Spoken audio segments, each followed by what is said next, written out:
বর্তমানে কিছু হিজড়া বেড়া আছে, হিজড়া যুবক আছে, বউরে দিয়ে টিকটক করে পয়সা কামায়। কথা বল না কেন?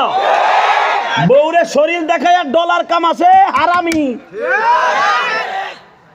অবশ্যই তোর মা তোরে জন্ম দিয়ে কোথাও ভুল করছে, তা না হলে তোর মা যদি তোর পেটে রেখে নামাজ পড়তো, কোনদিন তোর বাপ তোর মারে পেট বার করে রাস্তায় বের করে নাই।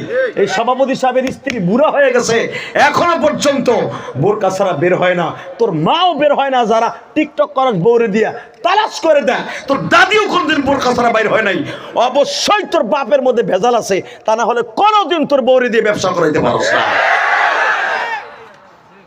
আজকে যুব সমাজ ধ্বংস করে দিচ্ছে এই টিকটকের কারণে।